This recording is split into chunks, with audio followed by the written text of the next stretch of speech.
Buenas noches, pase usted, ¿cómo andan por acá? Estamos dando comienzo a una nueva entrega de El Quijote no se mancha. Esto es Radio Nexo, mi nombre es Leo Zanetti. Me acompaña gente muy bonita y sobre todo muy querida como el señor Cachi Prubós. Qué camisita, Cachi, sí. Bueno, un regalo de mi hijo, no se puede soslayar ese pequeño muy buen gran gusto. gesto. Bueno, sí, así es. Estamos iniciando el anteúltimo programa de este nosotros somos 2024 Quijotero. Tenemos año de 11 meses nosotros ya. Sí. Fin de noviembre ya terminó el año. A punto de arrancar, como digo, este fin de temporada de esta travesura que nos ha ocupado durante tanto tiempo. Uh-huh. Y bueno, buenas noches, querida gente quijotera, gracias por estar de aquel lado. Y como para que no se queden con las ganas, les voy a presentar a nuestro señor operador técnico que está allí en la gatera, rascando la tierra como los matungos cuando están por abrir, ¿vio? Para pasar, sí. Están todos así. Bueno, ahí lo tenemos a don Marcos Heredia. Buenas noches, Marquito, ¿cómo va usted? Muy buenas noches, bienvenido. Hola Leo, hola Cachi. ¿Qué tal? Bienvenidos a todos a esto que es El Quijote no se mancha. Le hemos puesto como título algo así como Los Haces de la Aviación. Sí, está bien. Queríamos ir un poco por el lado de estos aviadores que se destacaron en el combate aéreo y bueno, a partir de ahí, como siempre, permitirnos ramificar un poco y contar algunas historias que quizás no encajan exactamente en ese criterio, pero que no andan tan lejos. Uh-huh. Pero bueno, para comenzar a aclarar un poco el asunto, el señor Raúl Prubós nos va a ofrecer algunas definiciones. Algunas definiciones, che. Bueno, en principio habría que hablar de... Me gustaría hacer un poco de historia. Sí, entonces contextualizar. El señor Raúl Prubós Porque después viene la definición. Bueno. Ese poco de historia tiene que ver con que lo que vamos a decir, esto de los haces, ocurre a partir de que se desencadena la Primera Guerra Mundial. Sí, señor. Ahí es donde surge el concepto, haces de la aviación, de la Primera Guerra. El avión en sí mismo, o sea, un bicho que vuela autopropulsado uh-huh. y que es controlado por un piloto, su vuelo es controlado por un piloto. La primera vez que ocurrió una cosa así fue en 1903. Los hermanos muy Wright, ahí nomás. Claro. O sea, cuando empezó la Primera Guerra Mundial, hacía pero muy poquito del comienzo de la aviación. Por eso quiero puntualizar esto. Porque en 1903 los hermanos Orville y Wilbur Wright se mandan este vuelo, pero un vuelo poco menos que gallináceo. Sí. Porque el bicho en cuestión, el Flyer One, se había despegado 3 metros del suelo y había volado 36 metros en 12 segundos. Está bien, digamos, sí, cuenta para la historia solo por todo lo que vino después. Claro. Si no, el hecho en sí mismo era totalmente irrelevante. Absolutamente. Bueno, si usted se llama Orville y Wilbur Wright y larga un avión que vuele 36 metros, yo quiero verle la cara, a ver hasta dónde es irrelevante. Sí. Para el que iba arriba. Hoy con el hombre en la luna, está bien, macanudo, es irrelevante. Pero en aquel momento yo diría que fue un gran salto para la humanidad. El hecho es que 1903, la Primera Guerra Mundial se despacha en 1914. Uh-huh. O sea, a poquitísimo más de una década de que pegamos un salto medio largo con un aparato medio raro, ya lo habíamos llenado de bombas, de metralletas y lo habíamos puesto a matar gente. Es increíble lo que puede generar la cabeza podrida de algún ser humano. ¿Sí? Sí. Pero eso no es nada. Años antes de que se desencadene la Primera Guerra Mundial, ya había sido probado un avión en tareas de reconocimiento durante la guerra de los búlgaros contra el Imperio Otomano, contra los turcos. Ajá. Ahí ya habían usado un avión, pero en tareas de pispear a ver cómo estaba el ejército enemigo. ¿Con gente arriba y todo? Sí, con gente arriba. Mirá vos. Y si no, ¿quién va a traer la info? ¿Le van a poner grabadores, drones? No. No, pero... Gente arriba. Iban, sobrevolaban, contaban 1, 2, 3, 73 tipos. Claro, y 2 sacar fotos no, cañones, ya era mucho pedir. y Todavía no. no le puedo confirmar, pero no creo que haya sacado fotos. Lo que sí es que acto seguido, también a un búlgaro se le ocurrió que podría llevar unas cuantas granadas de mano, y ya que estoy sobrevolando al enemigo, viendo cuántos cañones, cuántas escopetas y caballos tienen, estamos hablando de 1911 por allí, estamos a unos años de la Primera Guerra Mundial, resulta que al tipo se le ocurre, ya que estoy acá arriba, le dejo caer 3 o 4 granaditas. A alguno le voy a arruinar la vida. Y bueno, causó algún herido, pero no está registrado como tal, pero cuenta como, para nuestra charla de hoy, cuenta como un primer ataque aéreo, cuenta como un primer bombardeo, si usted quiere. Acá tenemos entonces la primera muestra de hasta dónde llega el ingenio humano de los Wright y hasta dónde llega el ingenio humano del búlgaro que le dejó caer. Y diga que no se le ocurrió sacar de las letrinas una bolsita de polietileno con alguna cosa y dejársela caer encima a los tipos, ¿no? Esa hubiera sido otra. Bueno, total que con todo esto como antecedente, se larga la Primera Guerra Mundial y las potencias en pugna dicen, bueno, tenemos que poner toda la carne arriba del asador, esta es la Primera Guerra Mundial y después de esta no va a haber otra.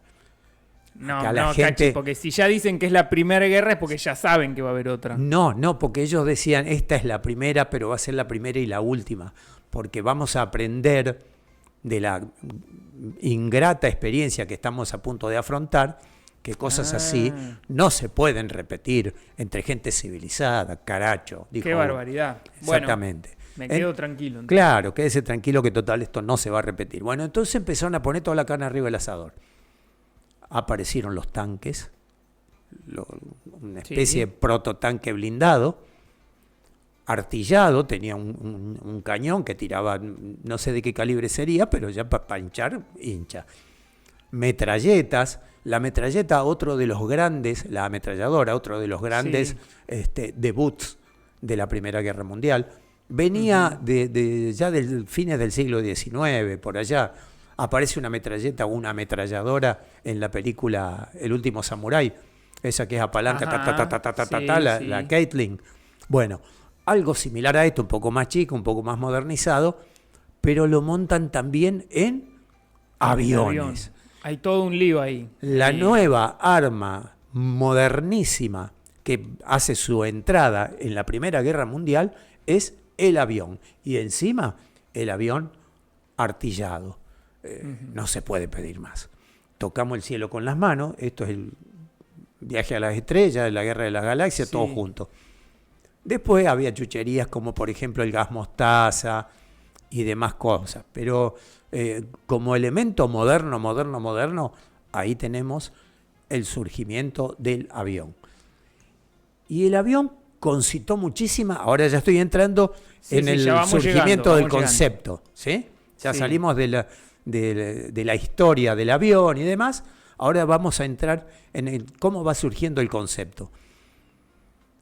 La Primera Guerra todavía conservaba esa cosa romántica de ir a la guerra con uniformes coloridos, nosotros contra ellos, desenvainamos la espada, cargamos a caballo, sable en mano, algo muy, muy épico y típico de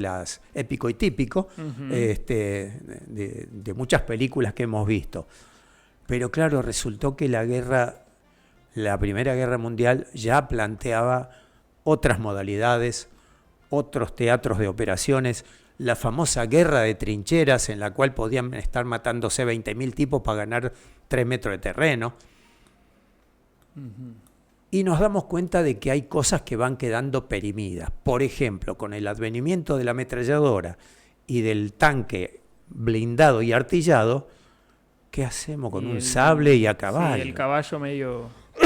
Claro, ¿qué hacemos? Sable y caballo. No obstante, todavía la caballería existía y cumplió alguna que otra tarea. Pero pronto los mandamases de estas potencias en pugna se dieron cuenta de que la aviación captaba la atención de la gente. Y ahí es donde empieza a funcionar otro elemento clave en esta y en cualquier otra guerra. ¿Qué cosa? La propaganda. Sí, señor. Utilizamos las grandes hazañas de nuestros aviadores y los presentamos como los nuevos arquetipos del héroe, del prócer, del salvador de la patria, de lo que fuere, sea la patria que fuere por Y otro son lado. todas Porque, patria, Cachi. Es lo mismo. Entonces, usamos todo esto propagandísticamente como para lograr el apoyo popular para que la gente no se queje de los impuestos que le estamos aumentando y demás, y que de Yapa Para reclutar. reclutamiento ya no leva forzosa, sino reclutamiento voluntario. Se presenta, yo quiero ir al avión, yo quiero ir a matar a esos sucios. Sí. Entonces, con todo esto se va conformando el contexto en el cual surge la figura arquetípica. El tipo que vamos a hacer póster, gorra, bandera, vincha, calcomanía, estampitas, todo, como para que la gente no solo escuche sus historias, sino que conozca su imagen. Uno cuando tiene una imagen delante es como que internaliza cada vez más más consolidadamente la idea. Famoso álbum de figurita Los Haces de la Aviación Ahí está. 1915. ¿Y cuál era la Muy figurita vendido en difícil? Francia. ¿Cuál era la figurita difícil? Ya hablaremos de sí, la figurita ahí difícil depende en qué país lo vendan. Bien. Que de paso, estudiando el material, me encuentro con un nombre muy reconocido. Sí, francés. Pero resulta que entonces... También volaba el señor. Míralo vos, las cosas que se entera uno. Entre primer saque y segundo saque. Claro. Bueno, ahí está. No sé si se entendió algo de lo que hemos querido decir, pero Bueno. el concepto del surgimiento de esta nueva modalidad de superhéroe tiene que ver entonces con este asunto de el avión como arma recontramodernísima en esta guerra también recontramodernísima, porque al parecer iba a ser la primera y única y después resulta que no. Pero claro, no había habido nada semejante en la historia del mundo mundial. No sé, ¿entendieron? Bien, Espero que sí. Yo agregaría por ahí que en este contexto en el que se empieza a hablar ahí de los haces de la aviación, como los héroes y demás, Ajá. El asunto toma hasta cierta burocratización, porque Sí, señor. en cada país o en cada ejército, en cada armada, Ujú. se establecen incluso criterios específicos para determinar si un tipo es considerado o no as de la aviación. Claro. Criterio que consiste principalmente en cuántos aviones enemigos haya derribado. Sí, es una cuestión más cuantitativa Claro, que y cualitativa. se empieza ¿no? a contabilizar y a discutir si tal tipo mató más o menos que tal otro. Claro. ¿Y cómo lo demuestra? Porque lo que pasa es que el avión que bajé yo cayó en el Canal de la Mancha y no lo podemos recuperar, entonces... pero yo tengo acá que no me deja mentir, que lo tengo acá al lado, que él vio cuando yo lo bajé. Bueno, Todo muy discutible. sí, todo discutible, pero de y todas aparte, maneras... dentro de esta cuestión propagandística estaban las refutaciones. Salía Claro. una alemana a decir acá, yo derribé tal día a 8, y salía el francés a decir mentira, porque Acá estoy yo. acá, ahí nosotros estábamos en esa batalla Sí. y el señor se fue agitando una bandera blanca y bla, bla, bla. Sí, usted vio que había humo, pero éramos nosotros que estábamos de asado, dice. Sí. Ahí no cayó ningún avión. Bueno, en fin, algo así es como surge entonces la figura del as de la aviación, que obviamente con todas estas opinabilidades que pueda tener el concepto, no es menos cierto que hoy, muchísimos años después de eso, más de un siglo después de eso, aquí estamos hablando de ello. Con lo cual, algún rastro ha dejado. Al señor Adolphe Pegot, que Adolfo, nacido en 1889, del cual vamos a comentar algunos datos breves, no su biografía, porque la mayor parte de la misma no nos dice nada que nos interese al programa de hoy, pero es un muchacho que de joven se interesó por la aviación, como decíamos, algo recontra incipiente, era algo muy muy nuevito. ¿El Cachi no le anda el micrófono o se lo cerraste? No están dando, por eso que se entrecorta. Permítanle. A ver, se entrecorta. Ahí está. No, ¿Ves no. que yo no soy? No es que se entrecorta, directamente no sale. Yo no puedo A ver, seguir. ¿ahora? Si el Cachi no me interrumpe de vez en cuando, no puedo seguir yo. Te pido mil disculpas. Pido mil disculpas. Se te interrumpe la interrupción, Cachi, así. Ya ni interrumpir puede uno, ¿vio? Ahí Bueno, está. ahí estamos. Ahí está. Adolphe Pégot, les estaba contando que nació en su momento en Francia. Jovencito, se interesó mucho por la aviación, se destacó en el rubro. Y por ahí, por 1910, digamos, el muchacho tenía unos 20 y poquitos años. Laburó como instructor de aviación, donde se destacó mucho en Francia y en el exterior, en países vecinos. Laburó, digamos, desparramando sus conocimientos como instructor en distintos países de Europa. Comienza la Primera Guerra Mundial, 1914. Nuestro amigo Pégot integra la aviación francesa, obviamente, se involucra en la guerra, se destaca en el combate individual y se le acreditan esto según el ejército y exaltado por la prensa. Claro. Se le acredita haber derribado 5 aviones enemigos, con lo cual accede al título de as de la aviación. Claro, porque la condición sine qua non en Francia por lo menos decía que para ser considerado as tiene que tener debidamente acreditado y constatado por lo menos 5 derribos. Si son más, mejor. Sí. Es considerado Pégot hoy como el primero en la Primera Guerra Mundial, el primero desde que surge la aviación militar en acreditársele estos 5 derribos, por lo tanto es considerado el primer as de la aviación. ¿Cuál es, Cachi, el sueño de todo docente? Enseñar y que los chicos aprendan. Muy bien, pero además de eso, Cobrar. ser superado por sus alumnos. Eso es lo que te dice. ¿En serio todo ocurre docente. eso? ¿O es un chamullo medio No sé, demagógico? Dicen eso. A mí no me Cachi. gusta que me superen. Yo creo que a Pégot no le convenía, porque lo superó un alumno suyo el 31 de agosto de 1915, Ajá. cuando fue derribado por un avión alemán, Conducido por... que luego se supo era conducido por un piloto que había sido formado en estos cursos de instrucción Mire usted. que daba Pégot en distintos lugares de Europa. Dice un tango, no me gusta avivar giles que después se me hacen contra. Y ahí el tipo anduvo avivando giles quién sabe por dónde, Sí. y después le metieron un tiro por la culata. Esto sucedió, como decía, en 1915, bastante al comienzo de la guerra. Ujú.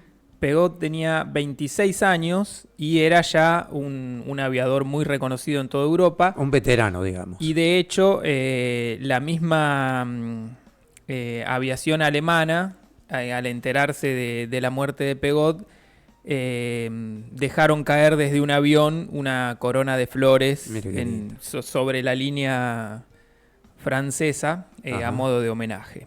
Qué bien. La nobleza de los combatientes. Sí. Bueno, porque está eso de que la grandeza de mi adversario enaltece mi victoria. Efectivamente. Porque ganarle a un chambón cualquiera le gana.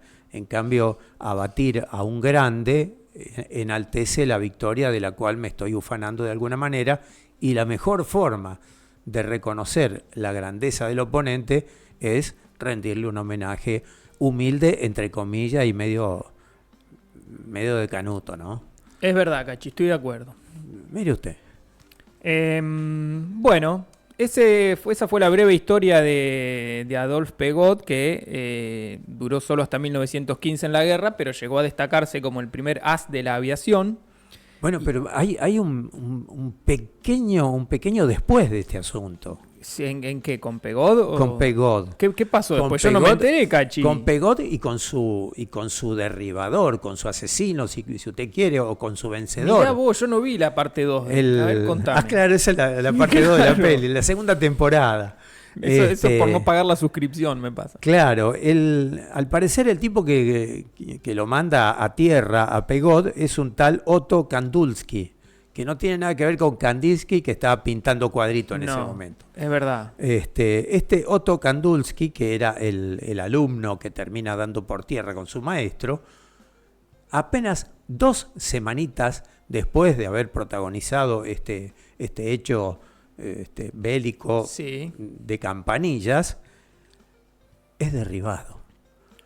Don Otto Kandulski es derribado y obviamente muerto por el piloto francés Roger Ranceril. Bueno. Si usted quiere, se lo digo así en cocoliche. Este piloto, Roger Ranceril, fue el que abatió entonces al matador de Pegod, y fue reconocido Ranceril como el vengador de Pegod. Ah, muy bien. Este es un poco como que se cierra la segunda temporada. Ahí también. cierra la saga, sí. Claro, cierra la saga. Está perfecto. Muy bien. Porque si no, es como que quedaba abierta la cosa. Bueno, está eso de que el alumno supera al maestro, pero después viene el otro axioma, que es quien a fierro mata, de un fierrazo muere. Efectivamente. Y ahí está. Con eso ya cerramos la historieta de este francés, de Adolphe Pegod. Muy bien. Hay otro francés que me jugaría a la cabeza que todo el mundo lo oyó nombrar, que es el señor Roland Garros, que aunque usted no lo crea, está involucrado en esta historia que vamos a contar. La verdad que me costó creerlo cuando lo estaba estudiando. Aunque lo tenemos recontra mil asociado al tenis, obviamente. Claro. Porque le dieron su nombre a un estadio de tenis y al Abierto de Francia, que es uno de los torneos de tenis más importantes del mundo. Claro, pero uno conoce el estadio, el Rod Laver Arena. Era un en tenista, honor a Rod Laver, que suele estar sentado en la tribuna, viejito, hecho una pasa de uva, pero ahí está. Ahí está el Arthur Ashe. El Arthur Ashe, Billie Jean King, también hay un estadio o un gran premio que lleva su nombre. Billie Jean, la señora esta que jugaba con anteojos. Bueno, hay un montón, hay unos cuantos que llevan su nombre, el estadio lleva el nombre de un jugador, entonces cuando uno escucha Roland Garros, piensa, este tiene que haber sido un campeón de tenis de anda a saber cuándo, que yo no me enteré, pero resulta que no. Resulta que no. A ver. Lo que sí es cierto es que jugaba al tenis porque Roland de jovencito fue un gran aficionado a los deportes en general, entre ellos el tenis. Ya veremos a otro que nos toca un poco más de cerca, también muy aficionado a deportes en general. También. Roland Garros, a partir de 1909, cuando tenía 21 años, comenzó a dedicarse a la aviación con fines también deportivos en un comienzo. Aviación deportiva sería como hacer piruetas, había carreritas, y como eran los comienzos de la aviación, había muchos récords que romper y logros que obtener. Marcó, por ejemplo, 2 veces el récord de altitud, o sea, lo marcó una vez, después vino otro que superó su récord, y Roland fue y lo superó, marcando el récord más alto fue 5.600 metros. ¿Pero y qué ponían una banderita? ¿Cómo lo marcaban? Es una buena pregunta. Para mí iban desenrollando una soga. Ah, claro. Esa es mucho más práctica, más confiable. Hay que tener cuidado el que sostenía la soga de abajo. Ajá. Que no te arrastre. Pero bueno, 5.600 metros. Bueno, a ver. Denle 5.800 metros de soga y el tipo podrá ir 100 metros más arriba. Porque si usted me da una soga de 5.700, yo no puedo ir más arriba que eso. Porque es verdad, Cachi. Me tira para abajo el avión. Tenés razón. Te limita el mismo instrumento de medición. Claro. Te está limitando tus cualidades. Por otro lado, yo a ver, casi 6 kilómetros de soga, es un bollo importante. Con ese peso ni despegás, así que deben haber hecho de otra forma, seguro. Así que... Estaba tierna la soga. Tela de araña. Sí. Tela de araña, tanza, gomita. Imagínate aquella época, soga de cáñamo, ¿sabés lo que pesaba? No, una cosa de locos. ¿Una gomita? No sé, le vamos a preguntar después cómo hicieron para medir la altura. No sé si esos aviones tan primitivos tendrían algún tipo de altímetro, cómo podría funcionar, no tengo ni idea, Cachi. O pasaban cerca del Everest, por ejemplo, y le hacían una raya con un clavo. Claro, está bien. Como jugando a la argolla, ¿viste? Colgando la argolla en el Everest. Y así vamos, total, ya estamos a fin de año. La sortija, se dice la sortija. Hasta altura. Bueno, ¿cómo los traicionan? El micrófono, sí, por favor. Hubo 4 infartos entre los Bueno, a ver si volvemos al programa. Roland Garros también marcó otro hito en la aviación en 1913 al cruzar por primera vez en un aeroplano el mar Mediterráneo. Ajá, sí, es cierto. Cosa que hizo, para que tenga cierta gracia... ¿De norte a sur o de este a oeste? De norte a sur, lo cual no es gran cosa, lo hizo desde Francia hacia Túnez. Porque si lo hubiera hecho desde Gibraltar a Marruecos, era casi que con un avión de papel llegaba. Sí. Pero bueno, de Francia a Túnez, qué sé yo, serán algunos cientos de kilómetros. Sí. Cruzó por primera vez en un aeroplano. Pero bueno, hasta ahí algunas anécdotas sobre Roland Garros en su aviación deportiva. Llega 1914, la Primera Guerra Mundial. Ajá. Y también es reclutado en la Armada francesa. Perdón. Sí. La Armada me remite al agua. Tiene usted razón. En la Fuerza Aérea. Es la Fuerza Aérea. Sí, no, porque cuando uno dice la Armada normalmente es agua, son barcos. Sí, creo que ya lo dije antes y me sonó raro y no sabía por qué. Bueno. Es verdad, la Armada es de la flota, la Fuerza Aérea francesa. En la prensa le atribuyó en el comienzo de la guerra el derribo de un Zeppelin a Roland Garros. Ajá. Ya hemos hablado de que era utilizado mucho la propaganda con estos héroes. Roland Garros era ya un personaje reconocido en Francia. Esto, bueno, después a la larga se supo que era una fake news. Sí. Pero, bueno, hubo ahí una batalla en la que supuestamente había derribado un Zeppelin, lo cual suena muy espectacular. A ver, derribar un Zeppelin. Sí, no sé si es difícil, o sea, por lo pronto para hacer puntería bastante generoso. Es una cosa pavota que está sentada ahí en el aire, sí.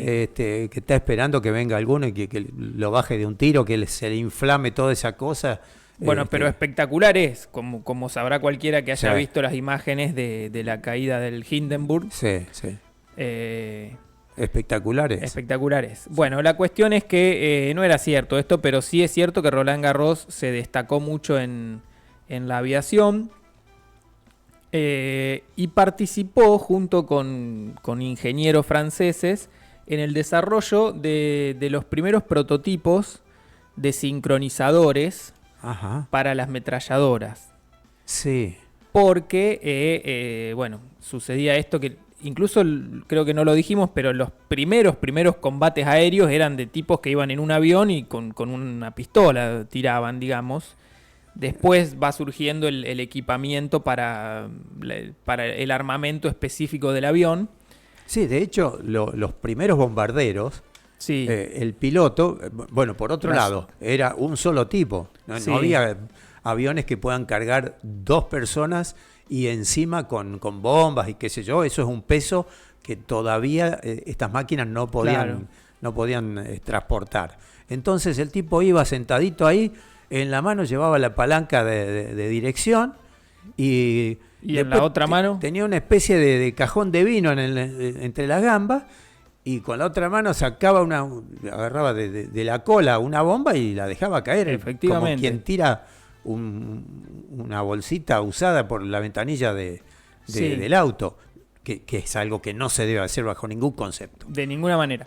Roland Garros decía participó en un prototipo para el desarrollo de las ametralladoras que conocemos que luego fueron muy útiles, que permitían disparar hacia adelante lo cual simplificaba el asunto de hacer puntería. Claro. Que esto presentaba una obvia dificultad, es que adelante estaba la hélice propia y dispararle a la propia hélice generaba complicaciones ¿no es cierto? Sí, en la aviación misma del aeroplano. Sí. Entonces, bueno, se desarrollaron sincronizadores que no sé exactamente cómo funcionaban, pero que hacían que el disparo pase entre las hélices, lo cual parece muy difícil, pero... Bueno, yo estuve viendo alguna foto de lo que quedó de un avión de Pegot, que Ajá. tenía el prototipo, no era un sincronizador Ajá. de tiro en un principio, ¿no? El Claro, pues prototipo... Pegot lo más- es medio anterior. perdón, de Pegot, de Roland Garros. Ajá. Me quedé con Pegot. Estaba viendo el prototipo que empezó a experimentar Garros, no tenía directamente que ver con una sincronización de disparo, sino con un desviador de balas. Ajá. Es como que habían puesto unas barras metálicas en la parte...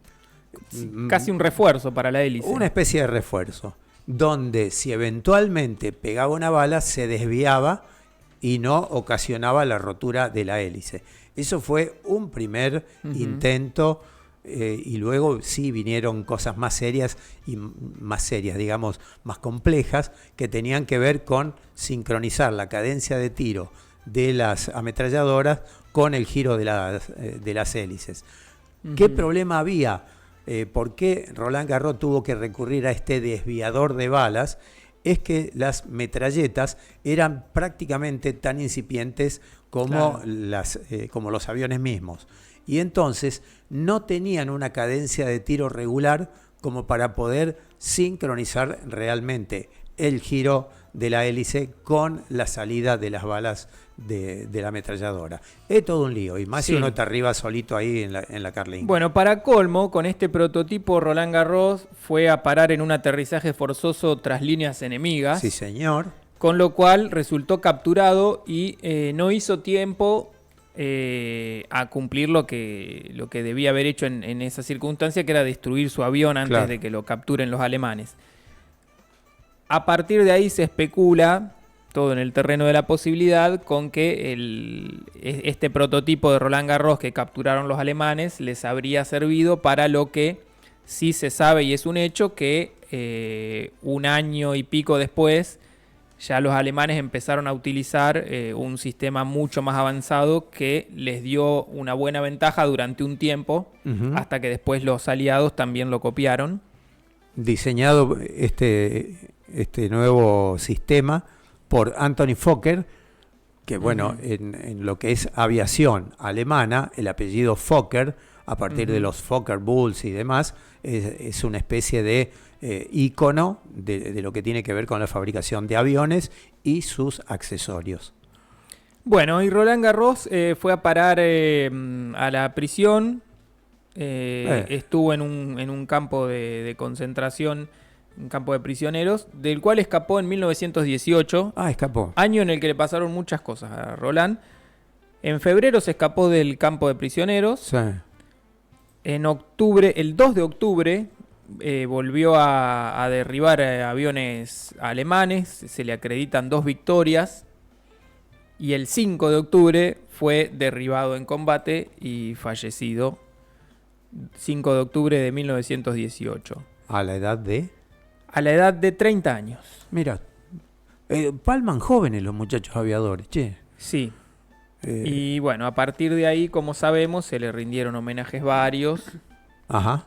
Incluido el de darle su nombre al estadio de tenis, al torneo y demás. Bien ahí. Y para nosotros, por lo menos para mí, toda una noticia el hecho de que el amigo Roland Garros no salió campeón de ningún abierto de tenis, No. pero sí hizo lo suyo en la historia de la aviación desde la Primera Guerra Mundial.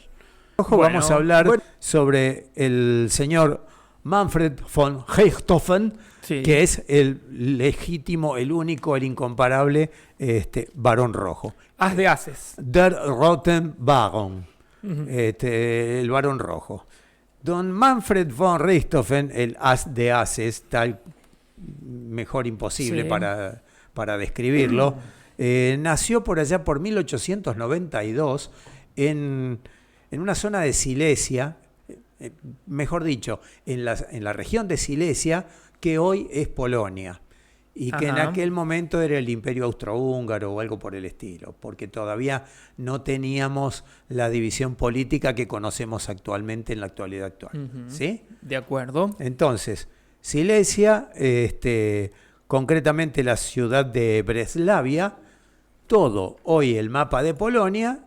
Allí nace en 1892 el señor Manfred von Richthofen, como dijiste, Leo, considerado as de ases, porque extraoficialmente no hay un recuento final de esto. Se dice que el tipo habría llegado a los 100 derribos de enemigos. Es como los 1000 goles de Pelé, eso, Cachi. Bueno, pero están debidamente documentados. El número 1000 creo que se lo había hecho al Gato Andrada de penal. Sí. Bueno, se le computan, debidamente anotados y testimoniados, 80 derribos. Sí, lo que no los 4, sí. No los 4, 5 o 6 de los franceses. 80 derribos documentados. Al parecer llegarían a 100, pero bueno, no nos vamos a poner a discutir sobre eso. Este señor Manfred von Richthofen era el mayor de 3 hermanos, hijo de una familia bastante acomodada económicamente, con un grado de aristocracia, lo que le permitió acceder al título de varón, de alguna manera, y que este título luego, tan nobiliario, se incorporaría a su foja de servicios, dando lugar al consabido apodo. Su padre había sido miembro de la famosísima y muy reputada caballería prusiana, con lo cual la cuestión de la cosa castrense ya venía medio que en la sangre. Muy bien, venían los genes. Sí. El pequeño Manfred comienza entonces con su carrera militar a la tierna edad de 11 añitos en la escuela, justamente la escuela militar prusiana. Obviamente 11 años uno arranca como cadete, no va a arrancar como teniente general a los 11 años, queda feo. De acuerdo. ¿Sí? No obstante lo cual, muy tempranamente, merced a sus dotes como militar, el tipo evidentemente tenía un talento, una vocación, ya comienza a ganarse títulos, a ganarse ascensos, y a los 15 años recibe el ascenso a teniente de uno de los regimientos el regimiento de Ulanos, concretamente de la caballería de esta escuela prusiana. O sea, el tipo hace una especie de carrera meteórica Esto estamos hablando del 1900 y poco. Y muy poco, porque todavía tiene que hacer una experiencia militar hasta que se desencadene la primera guerra. Cuando se desencadena la Primera Guerra Mundial, el joven Manfred dice, bueno, yo hice mis estudios como cadete y luego me incorporé a la caballería de la escuela prusiana. Arranquemos por caballería, que como dijimos en el primer bloque, todavía se utilizaba un poco el asunto del caballo, acaso más para cuestiones logísticas, meterse por algún bosque. No había todavía motos, por Jeeps, ejemplo. tanques, esas cosas no estaban en el jeep, en el desarrollo. El jeep, la moto, un elemento como para meterse por una zona escarpada. Entonces, por allí suponemos nosotros, legos en la materia, que el caballo todavía podía llegar a ser algo importante. No obstante, la caballería iba a menos, y el amigo Manfred dice, bueno, ya que caballería no, veamos qué podemos hacer en las trincheras, en infantería.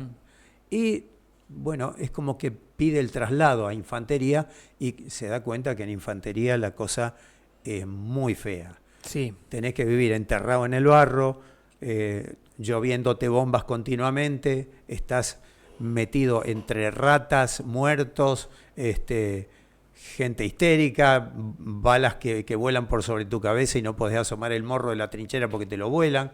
Esto no es para mí, dijo Manfred, esto es entre denigrante y aburrido, más denigrante que aburrido, obviamente. Entonces, allí es donde algo le suena adentro y dice, voy a pedir el traslado a la aviación, a la reciente aviación, a esto que estaba surgiendo en todos los ejércitos del mundo y no menos en el prusiano.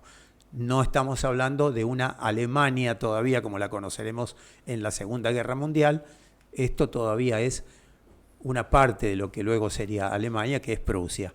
Pero, no obstante, es la parte medular del criterio militar de los germanos. Bueno, resulta que accede entonces Manfred a la aviación. Obviamente tiene que hacer un periodo de aprendizaje. No es que llegás y te subís a un avión y salís a volar. Hace un periodo de aprendizaje. No destaca como alumno en la escuela. No es un tipo adelantado en ese sentido. ¿Acaso porque no se le daba bien el tema de las piruetas, las maniobras raras? Esto que también habían hecho los franceses, por ejemplo. Sí. A él no se le daba eso, pero sí era cierto que el tipo tenía una gran contracción al trabajo, una gran disciplina, una gran determinación a la hora de afrontar las situaciones de combate. Toda vez que había una especie de simulacro o algo por el estilo, el tipo ahí sí destacaba. Sangre fría, sentido práctico de las maniobras. Entonces, ¿quieren espectáculo? ¿Quieren algo circense? No cuenten conmigo, aunque luego veremos que la palabra circense tiene algo que ver con el varón rojo. Pero en este caso, todo lo que era piruetas y demás le jugaba en contra en las notas que le ponía el profe. Pero después resultó que su aptitud innata lo llevaría a ser el as de ases al que hacíamos alusión en un principio. Resulta que en septiembre de 1916 tiene su primer combate, su bautismo de fuego. Bien. A bordo de un Albatros. ¿Qué es el Albatros? Es un avión, obviamente, de fabricación germánica, prusiana. Básicamente por aquel entonces se utilizaban los monoplanos o los biplanos. La mayor parte de la carrera de Manfred se da con biplanos, 2 alas, una arriba de la otra. 2 alas para cada lado, sí. No, una arriba de la otra. Al margen de tener una para cada lado, que eso todo avión que se precia debe tenerla, porque si no estaría volando en círculos continuamente. Con suerte. Sí, con suerte. Sí. Y hacia abajo. Sí. No, en este caso, cuando hablamos de biplano o monoplano, hablamos de un ala arriba de la otra, ¿sí? En el medio del fuselaje, transversalmente, y monocabina, digamos, monoplaza. Sí. Un solo tripulante que a la vez es, llegado el caso, Piloto, artillero, mecánico a bordo. Exactamente. Y azafata. A mí lo que haga falta. Muy bueno. Bueno, esto es lo que le tocó al amigo Manfred von Richthofen. En septiembre del 16 tiene su primer vuelo de combate, que se salda con una victoria. El tipo ya viene sacando pecho, dice, no hice más que despegar y ya bajé a un tipo. Era un pato, le dijeron. Sí. Pero no, bueno, él convencido de que había bajado a un británico. En fin, arranca la carrera de Manfred von Richthofen, del futuro varón rojo. El tipo se va convirtiendo en una especie de referente, porque donde pone el ojo pone la bala, lo que habíamos dicho antes. La propaganda. Pero aparte, la condición innata para el combate. Aquello que no le permitía hacer grandes piruetas, pero sí le permitía administrar las situaciones de combate práctico. Se junta con un montón de laureles, ya se va perfilando como un gran referente, hasta que en 1917 le dan el comando de lo que sería el Jasta 11, que es un grupo de aviones que queda, digamos, a su comando. El tipo realmente tiene no tan solo habilidad para enfrentar el combate, sino también autoridad para ser un referente del resto de sus compañeros. 1917, estamos hablando de 20, que tenía 20 y pocos años. 20 y poquísimos años, exactamente. Todas son carreras meteóricas, como vamos viendo, gente muy joven, gente que hace desarrollos muy, muy rápido y bueno, y viven rápido. Sí, igual es impresionante la cantidad de aviones derribados también por tiempo. O sea, si calculamos el tiempo en el que entró en combate el Barón Rojo, que serán 2 años. Sí, no llega a 2 años. No llega a 2 años. Y estamos hablando de 100, posiblemente 100 derribos, uno por semana, digamos. Y claro, bueno, estos tipos eran más lo que despegaban que lo que dormían. Claro. Vivían volando, vivían con una vocación de servicio a la patria, los movía más que el combustible de sus respectivos aviones, los movía el patriotismo, que evidentemente lo sentían. Hay una larga lista, que no me la traje apuntada, pero hay una larguísima lista de datos estadísticos en cuanto a la cantidad de derribos que consigue él con este grupo Yasta 11, y ya está hasta el tope de bajar gente. No parecía que haya tantos aviones para bajar como los que bajaban estos tipos. Por otro lado, el dato estadístico de la cantidad de aviones que había en danza en la Primera Guerra Mundial arranca con 300 aviones, y cuando termina la Primera Guerra Mundial se habían producido algo así como 15.000. Esto quiere decir que se le veía el potencial a la Fuerza Aérea. Bueno, estamos entonces con Manfred piloteando su Albatros biplano, monoplaza, liderando este grupo Yasta y bajando gente. Muy bien. Pero en una de tantas incursiones el tipo recibe una bala perdida que le ocasiona una herida muy jodida en la cabeza. ¿Cómo va la pérdida acá, Chile? ¿Habrán disparado a propósito? No, una bala perdida. Hay 14, 15 aviones por bando, girando uno al lado del otro. Tiroteos al voleo. Y sí, no es que, bueno, vos contra aquel, el otro contra el otro. Ah, no, a mí me tiraron de atrás, no vale. Pido gancho, así no se juega. No era así la cosa. La cosa era más anárquica. Bien. Yo le vengo disparando a uno, se cruza el otro y lo bajo. Es así la situación. Total, que en un momento el señor recibe una bala perdida y, bueno, un buen tiro, una buena herida en la cabeza, lo obliga a volver a su campamento, a su cuartel. Aterriza como puede. Voluntariamente. Es hospitalizado. Sí, logra conservar. Se dice que en un momento pierde la visión y pierde el sentido, pero no pierde el dominio del avión. Con lo cual deben haber sido un par de segundos nomás lo que pierde la visión y se desvanece. Pero al parecer, claramente, se recupera. Logra tomar tierra nuevamente, es hospitalizado, es intervenido quirúrgicamente, digamos, la bala pegó en la cabeza o la esquirla pegó en la cabeza. Alguien supone, cuenta o dice como leyenda que hubo pérdida de masa encefálica, lo cual luego traería derivaciones. Lo cierto es que el tipo tiene un permiso de 2 meses para reponerse. Imagínense, le meten un tiro en la cabeza y viene el alto mando y le dice, le doy 2 meses para reponerse. ¿Cómo 2 meses? Sí. Yo no me pude reponer en 4 de un simple dengue. Bueno, la cuestión es que aprovecha estos 2 meses para ir jalonando lo que sería una especie de autobiografía. Y empieza a volcar en esos papeles, en esos escritos, sus experiencias de combate y demás. Esto se conocería como el libro del Guerrero Rojo, algo por el estilo. Habría que hacer la traducción, pero va por ahí la cosa. Bien. Lo cierto es que el tipo en la cama no se aguanta, tomando mate, jugando al ajedrez, haciendo palabras cruzadas. No, esto no es lo mío.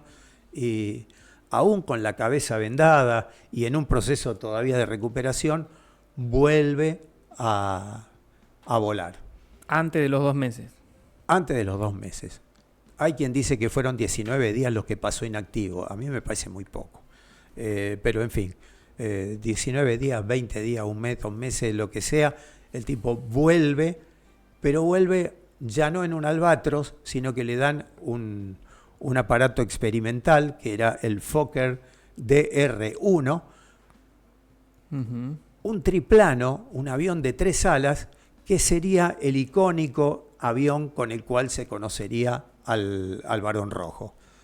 Este avión tan característico, dice que era el que la gente cuando lo veía, los enemigos y los compañeros, cuando lo veían, sabían que era él. Y chao, sí, era un... Y bueno, y a los enemigos se le fruncía toda la enemistad. Y a los compañeros es como que les brotaba una enjundia del pecho como para decir, estamos bien protegidos, tenemos de nuestro lado al campeón de los campeones. Este avión triplano, al igual que el antiguo Albatros, iban pintados de rojo. Ajá. Porque era el Barón Rojo. Ahora se entiende. Ahora se empieza a entender. Recién ahora tiene sentido toda la historia. ¿Y por qué iba pintado de rojo? Porque en algún momento, como no estaba reglamentado el color que debían llevar los aviones de la Fuerza Aérea Prusiana, sí debían estar identificados con una cruz. La típica cruz alemana de todos los vehículos alemanes que vemos en las pelis. Pero como no había una determinación de un color, resulta que el comandante, don Manfred von Richthofen, hace pintar los aviones, los 14 aviones de su escuadrón, cada uno de un color diferente. Y él se deja para sí el rojo. Que sepan que cuando viene el rojo, se viene la tormenta. Había aviones celestes, amarillo, verde, verde patito. Muy bien. El criterio del camuflaje se ve que no les interesaba. No les interesaba, todo lo contrario. Claro, llamar la atención. El efecto psicológico era, sepan que viene el circo volador. Porque el Yasta 11 pasa a llamarse, a partir de todo ese enjambre de colores, el circo volador. Pero con un aditamento. ¿Por qué le llamaban el circo volador? No tan solo por los colores, sino que además estas máquinas no se trasladaban de un punto a otro de combate volando, sino que eran llevadas en trenes, de la misma forma que se trasladaban los circos. Muy bien. Así que hay un doble motivo para llamarle el circo volador, pero básicamente estaban pintados de esos colores para causar un fuerte efecto psicológico entre los adversarios. Y entre los amigos también. Entre todo el mundo. Resultó que hacia 1918, comenzando 1918, por allá por abril, se da un enfrentamiento con un escuadrón británico. En la zona de Somme hay una batalla muy famosa de la Primera Guerra Mundial que se desarrolla en esta zona del noroeste francés, donde Manfred y su gente se enfrentan con unos británicos a los cuales salen a perseguirlos, pero los salen a perseguir más allá de lo que debieran haber salido a perseguir a los británicos que huían. Se entiende que era una maniobra, claro, como para llevarlos a un sitio menos propicio para los prusianos. Y acá es donde empieza a tener algo que ver aquella recientemente vieja herida en la cabeza. Se dice que a partir de esa herida Manfred cambió su forma de ser.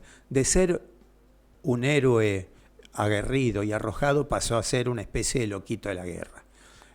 Mira vos. Olvidó sus propios consejos en cuanto a hacer lecturas desapasionadas de la situación de vuelo, hacer un análisis del teatro de operaciones más allá de lo que tengo ganas de bajar gente, sino de lo que puedo y me conviene.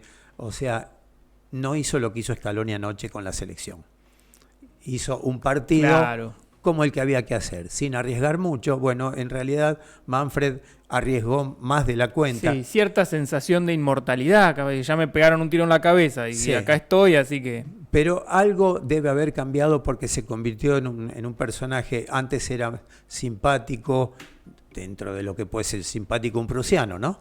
No sé, Cachi. Simpático, se convirtió en un personaje taciturno, poco hablador y de maltrato, de un trato distante, mejor dicho, con sus compañeros. Le había cambiado la personalidad. En ese cambio de personalidad es que persiguiendo a un avión enemigo se adentra en una región donde se dice, todavía está en estudio, hay 60, 70 millones de teorías al respecto.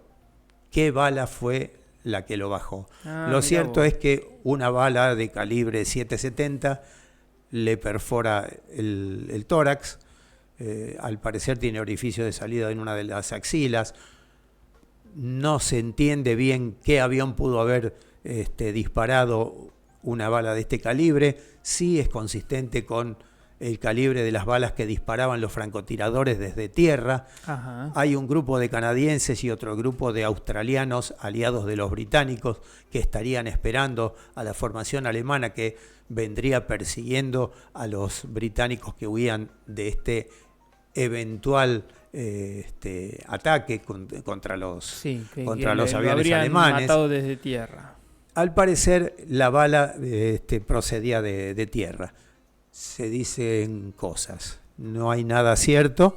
Lo único cierto es que una bala lo impacta y hace que se estrelle su avión.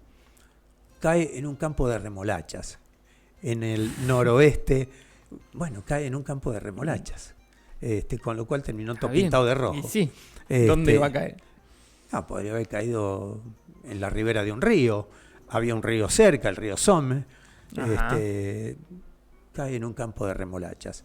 En ese campo de remolachas hay una plaqueta que recuerda que este es el sitio donde cayó el Barón Rojo.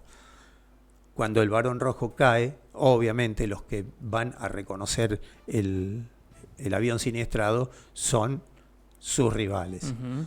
Cuando ven que es el avión del Barón Rojo, reconocen al héroe, reconocen al noble enemigo, le rinden honores como corresponde. Se dice que hacen una cruz con las aspas de su avión siniestrado. Se dice también que no pocos británicos rescataron pedazos del avión para llevárselo a modo de souvenir, reliquia, o para comerciarlos de contrabando por allí, para hacer unos mangos. Lo cierto es que allí quedó Manfred. Luego el cadáver tuvo diferentes emplazamientos, diferentes sepulturas, hasta que creo que por allá por 1975 se le dio destino final junto a la tumba de otros familiares. Bueno, así termina, en un acto poco menos que de irresponsabilidad, termina la vida de Manfred von Richthofen, el Barón Rojo, cuando faltaban apenas 2 semanitas para que cumpla los 26 años. Uno más que muy joven paga con su vida el acto heroico de participar en la Primera Guerra Mundial defendiendo sus colores. Bueno, muy bien, hasta Cachi, ahí, che, no sé si les gusta. Me gustó mucho. Bueno, como para agregar el hecho de recordar que este avión, este Fokker DR-1, tenía las mejoras que había hecho ya el amigo Anthony Fokker en el tema de sincronizar el disparo de las ametralladoras. Claro. Eran otro tipo de ametralladoras con una cadencia de tiro un poco más confiable, y allí sí este avión, si bien era medio un mamut volando, que tenía una maniobrabilidad un poco limitada, menos hábil que los otros. Y era menos ágil. Y era un blanco relativamente fácil, para lo cual el piloto tenía que estar yendo de un lado para el otro, cambiando de curso continuamente. Digamos, fue un experimento que duró poco y que funcionó un poco peor en sentido práctico un poco peor que su antecesor, el Albatros. Bueno. Vamos a hacer alguna mención, así medio a la pasada nomás, de lo que podría ser nuestro as de la aviación, nuestro en el sentido nacional de la República Argentina. Sí. Yo estoy de acuerdo. Sí, estoy pensando que también tuvimos seguramente algunos héroes, podríamos decir que anónimos, por lo menos para el gran público, Sí. que se habrán destacado en Malvinas. Pero bueno, el as de la aviación que seguramente todos al menos oyeron nombrar es el señor Jorge Newbery. También de aquellos tiempos, si bien él no estuvo involucrado en la Primera Guerra Mundial, vivió en aquellos tiempos, nació en 1875. Su padre era estadounidense, con lo cual Jorgito se fue a estudiar a los Estados Unidos, donde se recibió como ingeniero electricista. Ajá. Y fue alumno de tu amigo Cachi, Tomás Alva Edison. No lo queremos, don Edison. No. No lo queremos. Somos de la hinchada de Tesla nosotros. Claro. Bueno, regresado a la Argentina y por influencia del también pionero ingeniero en la aviación brasilero Santos Dumont, Sí. por su influencia Jorge Newbery se interesó en el rubro y comenzó a trabajar en esa incipiente aviación, en principio con globos, más que Claro, nada, claro. sus primeros vuelos.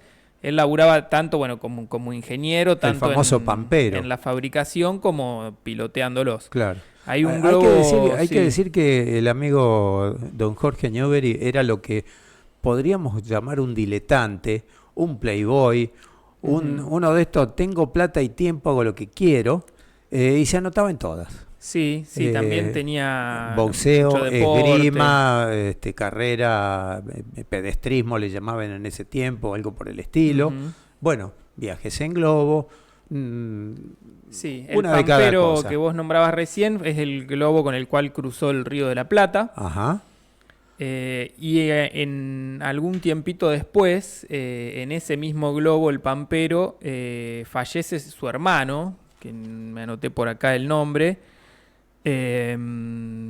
pero que no viene al caso, sobre todo porque no lo estoy encontrando. El hermano Pero de el Jorge hermano Newbery. era el hermano de Jorge, falleció en un accidente con el pampero. En su momento, bueno, comienzos de todo este tema, surgieron obviamente las manifestaciones en contra, argumentando los riesgos de todo esto. Recordemos que el avión como concepto general existía hacía 5 o 6 años. Nada, sí. Pero bueno, Jorge Newbery insistió en el asunto de los vuelos. Un dato pintoresco es que uno de sus globos se llamó Huracán Ajá. y dio lugar nada menos que a la fundación de un club de fútbol Claro. que hoy es muy conocido, club del cual fue nombrado presidente honorario. Ajá. Estamos en 1908, para que nos demos una idea, se funda el club. Claro. Así que estamos ahí donde acá todavía no se había visto nada que se parezca a un avión por estas tierras. Exactamente. Recién en 1912 ahí comienzan a aparecer y Jorge Newbery ahí desplaza, digamos, su interés más de los globos hacia los aviones propiamente dichos. Ujú. Y bueno, estando en Mendoza, en 1914, un par de años más adelante, estaba en Mendoza planificando lo que iba a ser el primer cruce de la cordillera de los Andes en avión, Ajá. cuando aparentemente, a pedido de una señorita, hay distintas versiones. Como dijo Dolina. ¿Cómo dijo? Mejor dicho, frase atribuida a Dolina de la cual él no se hace cargo. Sí, Todo lo que un hombre hace en esta vida es para levantarse una mina. exactamente. Bueno. Así, La así cuestión es que así dice la leyenda. Newbery estaba en Mendoza, no estaba con su avión, él estaba ahí en planificación del asunto, habría pedido prestado un avión para hacer algunas maniobras, para entretener al público, sea la Ajá. señorita en cuestión que que se menciona o Pongámosle el público en general. curiosos y periodistas. Pero bueno, con un avión prestado, Newbery habría hecho algunas maniobras hasta que algo salió mal y terminó estrellándose en el campo de aviación Los Tamarindos, Ajá. zona de lo que hoy es Las Heras. Eso sería de Mendoza, por ahí, cerquita de Mendoza capital. Ah, cerca de Mendoza capital. Sí, Las Heras, bueno, hay varias bodegas por ahí. Bueno, Me sí. parece que un poquito para el sur de la capital, pero bueno, no viene al caso, por ahí cerquita. Y eso fue todo, Cachi. Todos terminan igual en nuestras historias. ¿Por qué ningún final feliz hoy, Cachi? Y porque el final feliz es que todos se dan el gusto de terminar como a ellos les gusta. Bueno, listo, En me todo convenciste. caso. Otra a favor del amigo Newbery es que su fallecimiento se dio una década más allá de lo que normalmente es el promedio de fallecimiento del resto de los que hemos hablado. Sí. Tenía 38 años, 38 muy jóvenes años, el día que le ocurre este accidente. Previo a esto había marcado un récord mundial de altura, superando los 6.000 metros. Sí, con la soga y todo ese asunto. Sí, no, parece que esta vez habían usado una gomita, no sé cómo era la cosa. El asunto es que había marcado un récord de altura, solo que no le fue homologado porque había superado al récord anterior tan solo en algo así como 50 metros o 60 metros, cuando Ajá. en realidad para homologarse como realmente un récord superado o superador del anterior, se exigía Claro. una diferencia de 150 metros para poder medir mejor la soguita. Bueno. Cuestión que el tipo fue un ganador moral en esa contienda porque no se le reconoció nunca. En toda esta historia de don Jorge Newbery hay un personaje que se llama Teodoro Fels, muy amigo de Jorge y que compartía todo el asunto de la locura del nuevo chirimbolo llamado avión, y se mandaron a hacer cosas. Newbery ya había cruzado el Río de la Plata con el globo, con el Pampero, como habíamos dicho, y se le ocurrió, Newbery era muy fana de los monoplanos, de los aviones de una sola ala. Sí. Con un monoplano había hecho el cruce del Río de la Plata en una especie de ida y vuelta en el mismo día. Llegó, hizo lo que tuvo que hacer, reacondicionó el avión y se volvió todo el mismo día. Mirá lo que hizo Newbery. Y Teodoro Fels dijo, yo voy a hacer una ida y vuelta, pero de un solo tirón. Ajá, sin bajar allá. Claro, sin bajar. Pega la vuelta, doy las burras y me vengo. Pero no tenía avión. Con lo cual, como estaba haciendo la colimba en la aviación, Sí. el amigo Teodoro Fels se afanó un avión. Dice, ¿quién se va a dar cuenta que me estoy afanando un avión? Sí. Hay como 3 aviones y falta uno, no se van a dar cuenta. Claro. Y se larga a cruzar el río. Y lo cruzó al río. Sí. Pero cuando volvió lo estaban esperando. Y no para Sí, condecorarlo. sí. Perseguirlo no lo iban a perseguir. Ahí está, tal cual. Bueno, la cuestión es que de regreso de su incursión por Uruguay con el avión afanado a la Fuerza Aérea Argentina, el tipo fue obviamente mandado al calabozo en un lógico castigo por su falta, desde la disciplina militar hasta otras cosas, le podían endilgar de todo. Pero cuando salió del calabozo fue condecorado por la hazaña de haber cruzado el río ida y vuelta. Muy bien. Así que no sabemos cuánto lo estuvo justo en Cana, pero lo justo es salió justo. bien. Un ratito estuvo. Sí. Lo justo es justo. Muy bien. Ahí está, no se ría, sí es No cierto. sabemos cuánto tiempo estuvo en Cana. No se sabe. No se sabe, pero- No me pareció un elemento gravitante el cuánto tiempo estuvo en Cana. Lo que sí es cierto es que fue en Cana, pero también fue condecorado. Porque Sí. el tipo se merecía en realidad las dos cosas. Muy bien. Bueno, y esto es un poco una mención en calidad de homenaje a la gente que en nuestra patria hizo patria desde el aire. Don Jorge Bueno. Newbery, don Teodoro Fels y alguno que otro loquito que andaba dando vuelta. Y hablando de loquitos, los loquitos que defendieron los intereses del país en la guerra de Malvinas, que si bien nosotros no tenemos detalle de lo que han hecho con los aviones, con los Pucará, con los... Ujú. Sí, el Pucará era como el avión insignia, creo que era porque era fabricado acá. Sí, básicamente porque es fabricado acá, pero había, no sé si los Super Etendard, estoy tratando de recordar algunas de las máquinas, de los nombres, los Super Etendard que llevaban los celebérrimos misiles Exocet. Ajá. Bueno, con todos esos bichos, nuestros pilotos tuvieron su verdadero bautismo de fuego, porque fue el primer momento en el cual la Fuerza Aérea Argentina Sí. entró en combate. ¿Sabés que no escuché, leí leyendo algunas cositas que para este programa, que los Pucará tienen la particularidad de haber sido bautizados en conflictos internos porque se los Sí. utilizó contra la guerrilla del ERP en Tucumán. Sí, sí, exacto. Esto Bueno, antes de Malvinas. También hubo un bombardeo de Plaza de Mayo de aviones de la También. Fuerza Aérea Local contra nacionales que estaban en una... Sí. o sea, Eso mucho antes de los Pucará, digamos, ¿no? Pero, sí, mucho antes, por allá por el 55, una 55. cosa así. El hecho es que no había realmente una confrontación bélica con otros No. aviones, por ejemplo. para nada, ¿no? Claro. Entonces, medio como que no cuenta como bautismo de fuego. Bueno, trazado este medio desprolijo cuadro de operaciones, lo que pretendimos hacer es una mención, homenaje a la gente que se le animó al aire en nuestro país.